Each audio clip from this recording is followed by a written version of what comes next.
जय हिंद। तो आज हम करेंगे बायोलॉजी के कुछ इम्पोर्टेंट क्वेश्चन जो आने वाले हर एक एग्जाम के लिए बहुत ही इम्पोर्टेंट।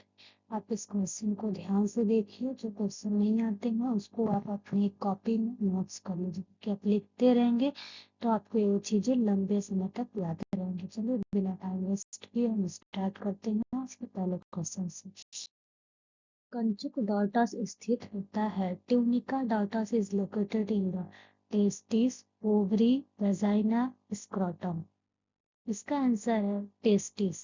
क्या है? टेस्टिस। जो हमारा ट्यूनिका डॉर्टस होता है, क्या होता है? ट्यूनिका डॉर्टस होता है वो स्थित होता है हमारे टेस्टिस में, मतलब कि मेल के टेस्टिस में कंचुक ट्यूनिका डॉर्टस। कंचुक डॉर्टस विसर्ड। विसर्ड में क्या होता है? टेस्टिस। टेस्टिस के कोष में, टेस्टिस कोष में क्या होता है? स्थित होता है। नेक्स्ट क्वेश्चन है, निम्नलिखित में से मनुष्य का सबसे निकट संबंधी है। मनुष्य के सबसे निकट संबंधी मतलब हमारा पूर्वज कौन है? ओरंगुटान, जावा मैन, क्रोमैग्नॉन मैन या हिडलबर्ग मैन। इसका आंसर है क्रोमैग्नॉन। हमारा जो निकटतम संबंधी कौन है, रिलेटिव कौन है? क्रोमैग्नॉन मैन है। नेक्स्ट क्वेश्चन है, अच्छा, मनुष्य के सबसे निकट संबंधी इसको आप पढ़ लीजिए। पूर्वज क्रोमैग्नॉन मानव को माना जाता है। किसको माना जाता है? क्रोमैग्नॉन मानव को माना जाता है। इस समय अनेक लक्षण विकसित हुए थे। मानव पूरी तरीके से सीधा खड़ा हो गया था। कशेरुक दंड क्या हो गया थी? 4 स्थानों पर वक्रताएं आ गई थी। प्रमस्तिष्क और मन मस्तिष्क क्या था हमारा? विकसित हो गया था। बोलने और सोचने की क्षमता क्या हो गई थी इंसान में? नेक्स्ट क्वेश्चन है, यहाँ पर छोटे छोटे क्वेश्चन थे इसलिए मैंने 2 क्वेश्चन साथ में लगा दिए। तो renal portal system is absent in. Renal portal system जो होता है वृक्क निवार का तंत्र, किसमें अनुपस्थित होता है? किसमें नहीं पाया जाता है? फ्रॉग में नहीं पाया जाता है, रैबिट में नहीं पाया जाता है, लिजार्ड में या रेप्टाइल्स में। नेक्स्ट क्वेश्चन है, intercalated disc are founded. Intercalated disc जो होते हैं किसमें पाए जाते हैं? Visceral muscle, skeletal muscle, cardiac muscle या all of the above. First question का आंसर है रैबिट। जो रीनल पोर्टल होता है वो किसमें पाया जाता है? रैबिट में पाया जाता है। और जो इंटरकैलेटेड डिस्क होता है वो पाया जाता है हमारे कार्डियक मसल्स में। इंटरकैलेटेड डिस्क कहाँ पाया जाता है? हमारे कार्डियक मसल्स में। देखिए दिया हुआ है कि रीनल पोर्टल सिस्टम जो होता है वो हमारे मैमल्स में, मतलब कि कहाँ पाया जाता है? हमारे नहीं, सॉरी, रैबिट के मैमल्स। रैबिट क्या मैमल्स है उसमें नहीं पाया जाता है, जबकि मेढक, छिपकली और सरीसृप में पाया जाता है। जो क्या होते हैं, मैमल्स होते हैं उनमें ये जो रीनल पोर्टल सिस्टम होता है वो नहीं पाया जाता। रीनल पोर्टल सिस्टम जो होता है वो पाया जाता है मेढक, जितने एम्फीबियंस और रेप्टाइल्स होते हैं उनमें पाया जाता है। नेक्स्ट था इंटरकैलेटेड डिस्क, जो था वो कार्डियक मसल में उपस्थित होता है, जबकि अंतरंग पेशी विसरल मसल जो होता है वो हमारे स्केलेटल सिस्टम में रहता है। कहाँ होता है? स्केलेटल सिस्टम में। विसरल मसल कहाँ होता है? स्केलेटल मसल में। और इंटरकैलेटेड डिस्क कहाँ होता है? कार्डियक मसल में होता है। नेक्स्ट क्वेश्चन है, मनुष्य के स्पर्म में कितने लिंग गुणसूत्र पाए जाते हैं? मनुष्य के स्पर्म में कितने लिंग गुणसूत्र पाए जाते हैं? तो ये एक पाया जाता है। एक्स वाई क्या होता है? ये जो एक्स होता है जो सब मेल और फीमेल दोनों में होता है, जबकि जो वाई होता है वो सिर्फ और सिर्फ मेल में होता है। तो कितने पाए जाते हैं? ये एक पाए जाते हैं, वाई। देखिए यहाँ पर लिखा है, मनुष्य के स्पर्म में 23 जोड़े क्या होते हैं? स्पर्म गुणसूत्र पाए जाते हैं, जिसमें से 22 जोड़े क्या होते हैं? एक समान होते हैं, जिन्हें ऑटोसोम्स क्या कहते हैं? ऑटोसोम्स। और 23वां जोड़ा जो होता है वो सेक्स क्रोमोसोम के नाम से जाना जाता है, इसमें एक जोड़ी होते हैं एक्स। नेक्स्ट का उत्परिवर्तन विकास के लिए आवश्यक है, क्योंकि it causes recombination, it produces new variation, it brings a balance in the environment, it stops the struggle for existence। तो इसका आंसर होगा it produce new variation। यह नई विभिन्नताएं क्या करता है? पैदा करता है। जो म्यूटेशन होता है, अचानक परिवर्तन, अचानक परिवर्तन जो हो जाता है उसे भी हम उत्परिवर्तन कहते हैं। आपने कमेंट बॉक्स में बताइए कि उत्परिवर्तन सबसे पहले किसने दिया, याद करिए और बताइए। अगर नहीं आता है तो उसको आप सर्च करिए और सर्च करके उसका आंसर यहाँ पर कमेंट बॉक्स में लिखिए, जिससे क्या होगा कि क्वेश्चन से आपको बहुत लंबे समय तक याद रहेगा। अच्छा, आपने देखा होगा कभी कभी कि अगर क्लास में कुछ क्वेश्चन ऐसे पूछे जाते हैं जो आप नहीं बता पाते, थोड़ा सा इंसल्ट हो जाता है, तो वो क्वेश्चन आपको क्या होता है? लाइफ टाइम याद है। इस तरीके से जो भी क्वेश्चन सबसे पूछा जाता है उसका आंसर आप जरूर कमेंट बॉक्स में लिखिए, जिससे आपको क्या होगा? लंबे समय तक याद रहेगा। अगर आप कमेंट बॉक्स में नहीं लिखते हैं तो आपको अपनी कॉपी पर ही लिखते हैं, बट कहीं नोट करिए। देखिए, उत्परिवर्तन और विकास के लिए आवश्यक होती है, नई विभिन्नताएं क्या करता है, पैदा करता है, जिससे नई जीव जातियों का उद्भव होता है। जीव के वंशानुगत लक्षण में आकस्मिक और स्थायी परिवर्तन होता है, वो नीचे से नहीं होता, तो क्या होता है, चेंज होता है। इससे अंडा देने वाले स्तनियों का उद्भव किस कल्प में हुआ था, किस पीरियड में हुआ था, जो अंडा देने वाले ओविपेरस थे। तो ओविपेरस नमक, जो ओविपेरस नमक कौन सा है, इसका आंसर है प्लेटिपस। प्लेटिपस जो होता है वो ओविपेरस नमक, तो इसका जो ओरिजिन हुआ था वो किस पीरियड में हुआ, तो इसका जो ओरिजिन हुआ था वो ट्राइएसिक पीरियड। कौन हुआ था, ट्राइएसिक पीरियड में। तो अंडा देने वाले स्तनों का जो ट्राइएसिक का हुआ था, कब हुआ था, ट्राइएसिक पीरियड में हुआ था। इस कल्प को रेंगने वाले जीवों को अधिक से करने के कारण इस कल्प एज ऑफ रेप्टाइल भी कहते हैं। किसको, age of reptile, Triassic period को क्या कहते हैं, एज ऑफ रेप्टाइल्स भी कहते हैं। अंतिम चरण में होने वाले जैसे सरीसृप, अंडा देने वाले जो शुरुआत है उनकी तस्वीर। सीरोफिलम, ये बहुत पूछता है। सीरोफिलम इज द कंडीशन में मिथ्या देहभाव से कहते हैं। सीरोफिलम वो अवस्था है जब देहहुआ नहीं होती है, देहहुआ मध्य हिस्सा से स्थित होती है, देहहुआ मध्य हिस्सा से स्थित नहीं होती है, या फिर देहहुआ पेशियों के कहते भरी। तो इसका आंसर होगा कि coelomic cavity is not lined bye nucleus. जो सिलोमिक कैविटी होता है वो क्या होता है, उसमें लाइन नहीं होती है मिडिल में, तो वही बताया गया हमारा सीरोफिलम। तो फिर यहाँ पे लिखा हुआ है कि सीरोफिलम वह अवस्था है जब देह हुआ मध्यम स्तर पर एक्टिविट नहीं होती है। वास्तविक देह हुआ ध्रुवीय परिवर्तन के समय मीसोडोमिनस के विघटन से बनता है। Next है the cytoskeleton of eukaryotic cells is formed by the चंद्रकी कोशिकाओं का कोशिका पंजा साइटोस्केलेटन का समय में होंगे तो 21 किलोमीटर प्रोटीन तत्वों द्वारा, कार्बोहाइड्रेट अणुओं द्वारा, लंबी श्रृंखला वाले वसा अम्ल द्वारा, या कैल्शियम कार्बोनेट के अणु। तो आंसर होगा प्रोटीन फिलामेंट्स। तो होंगे प्रोटीन फिलामेंट्स, जो हमारे साइटोप्लाज्म होते हैं तो हमें क्या करते हैं, प्रोटीन फिलामेंट्स से भी बने होते हैं। जो साइटोस्केलेटन होते हैं वो हमारी कोशिका को एक अनिश्चित आकृति भी देते हैं, और ये मेम्ब्रेन लेस होते हैं, कोई भी मेम्ब्रेन नहीं। तो इस तरह से कोशिकाओं में 3 मुख्य प्रकार के साइटोस्केलेटल फिलामेंट्स पाए जाते हैं, माइक्रोफिलामेंट, माइक्रोट्यूब्यूल्स और इंटरमीडिएट फिलामेंट्स। ये क्या होता है, इंटरमीडिएटरी फिलामेंट्स, माइक्रोफिलामेंट्स, माइक्रोट्यूब्यूल्स जैसे एक अलग प्रकार के प्रोटीन सब यूनिट के पॉलीमराइजेशन द्वारा बनता है, और इसकी अपनी विशिष्ट आकृति और इंट्रासेलुलर वितरण होता है। निम्नलिखित में से किसके अंडकों में लैंप ब्रिज विद्युत पाया जाता है। लैंप ब्रिज की हस्ती बहुत इम्पोर्टेंट है, हमेशा पूछता है कि लैंप ब्रिज क्रोमोसोम जो होता है वो किसके ई टाइप में पाया जाता है, किसके ई टाइप में पाया जाता है, amphibians, reptiles and birds, insects and starfish, या ऑल ऑफ द एबव। तो जो लैंप ब्रिज क्रोमोसोम होते हैं वो हम सब में पाए जाते हैं, एम्फीबियंस में भी पाए जाते हैं, रेप्टाइल्स बर्ड्स में भी पाए जाते हैं, इंसेक्ट एंड स्टारफिश में भी पाए जाते हैं। लैंप ब्रिज विशिष्ट के प्रथम फ्लेमिंग द्वारा सन 1882 ईस्वी में देखा गया था। यह सबसे बड़ा क्रोमोसोम होता है, सबसे बड़ा क्या होता है, क्रोमोसोम होता है, क्रोमोसोम होता है। सर्वप्रथम यह एम्फीबियंस में उभयचरों के ई टाइप्स में क्या किया जाता, पाया जाता है, लेकिन ये कुछ मछलियों, पक्षियों और कुछ रेप्टाइल्स में भी क्या होता है ना, पाया जाता है। नेक्स्ट है अधिकांश प्रोकैरियोटिक कोशिकाओं में नहीं होता है। अधिकांश जो प्रोकैरियोटिक सेल्स होते हैं उसमें क्या नहीं पाया जाता, कोलेस्ट्रॉल, कार्डियोलिपिन, न्यूक्लिक एसिड या राइबोसोम्स में पाया जाता है। तो उनमें न्यूक्लिक एसिड में पाया जाता है। जो अधिकांश प्रोकैरियोट्स होते हैं उनमें न्यूक्लिक एसिड कहाँ पाया जाता है, न्यूक्लिक एसिड जो होते हैं प्रोकैरियोट्स उनमें नहीं पाया जाता है। देखिए, जो प्रोकैरियोटिक कोशिकाओं में न्यूक्लिक एसिड क्या होता है, एब्सेंट होता है। प्रोकैरियोटिक सेल्स वे कोशिकाएं होती है जिनमें केंद्रक कला होता है, न्यूक्लियर मेम्ब्रेन होता है, सेल तथा कोशिकाओं का होता है, सॉरी न्यूक्लियर मेम्ब्रेन नहीं पाया जाता। न्यूक्लियस ये सब कहाँ चीजें उनमें डेवलप होती है, उनमें न्यूक्लियस की जगह पे एक न्यूक्लियोइड पाया जाता है, जो आप पढ़े होंगे तो प्रोकैरियोट्स में आपको पता है। नेक्स्ट है पैराबिसिन की पश्च संकोचनशील हृत्तिका स्पंदन करती है। The posterior contractile vacuole of paramecium pulsates. और ऑप्शन है अग्र रिक्तिका से निरंतर उसी दर पर जिस पर अग्र रिक्तिका करती है, अग्र इस रिक्तिका के ध्रुव पर केवल जब तक अग्र रिक्तिका स्पंदन करना बंद कर देती है। इसका आंसर है अग्र रिक्तिका के ध्रुव मतलब फास्टर देन एंटीरियर वैक्यूल।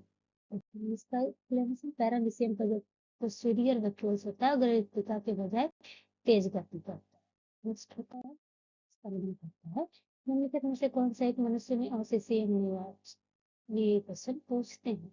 याद रखिएगा, जहां तक अगर आप बायो पढ़ने वाले अच्छे से तो आपको ये चीजें पता होंगी वेस्टिजियल ऑर्गन क्या होता है। नहीं पता है तो हम आपको बता देते हैं कि जो वेस्टिजियल ऑर्गन होते हैं ना वो हमारे बॉडी में पाए तो जाते हैं लेकिन उनका अब कोई कार्य नहीं, पहले होता था लेकिन इवोल्यूशन के थ्रू अब से वो एक अवशेषी अंग के रूप में पड़े हुए, उनका कोई काम नहीं है और हो सकता है कि आने वाले 50 साल 100 साल में वो विलुप्त भी हो जाए, पूरी तरीके से खत्म भी हो जाए।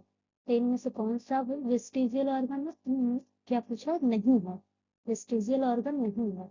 वर्मिफॉर्म अपेंडिक्स, प्लीका, और जो चंद्रांत अवलन होते हैं कर्ण पेशी या एपिग्लॉटिस। तो इसका आंसर होगा एपिग्लॉटिस। एपिग्लॉटिस कहाँ होता है आप हमें कमेंट बॉक्स में इसका आंसर जरूर बताइए।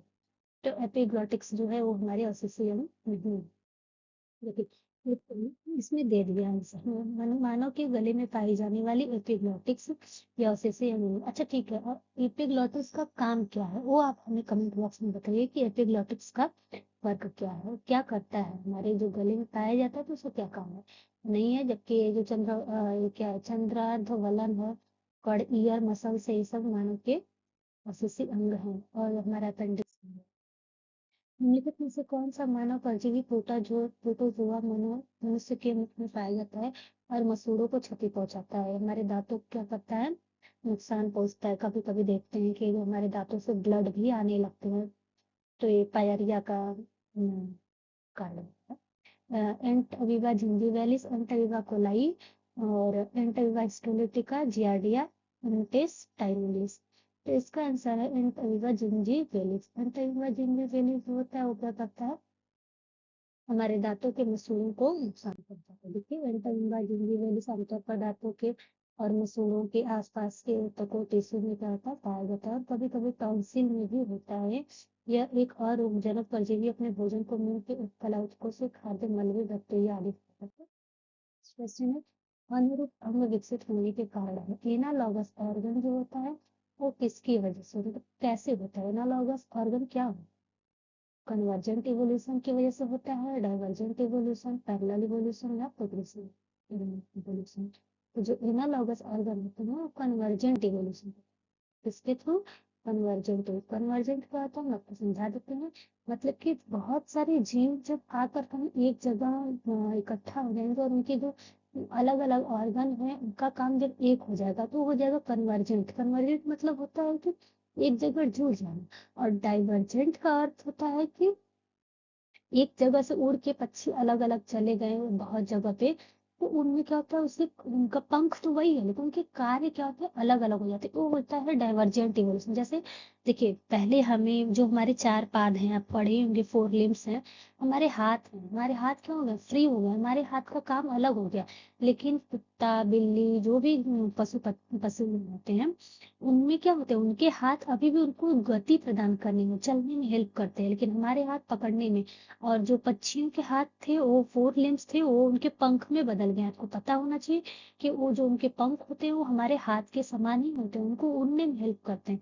तो ये क्या होता है डाइवर्जेंट इवोल्यूशन होता है, जो एक जगह से क्या करता है कि अलग अलग जगहों पे चला जाता है, उसको कहते हैं डाइवर्जेंट इवोल्यूशन। डाइवर्जेंट मतलब होता है फैलना, कन्वर्जेंट मतलब होता है एक जगह आ जाना, एक जगह क्या करना मिल जाना। तो होता है अनुरूप एनालॉगस। और इसके बाद डाइवर्जेंट में क्या होता है समझात अंग।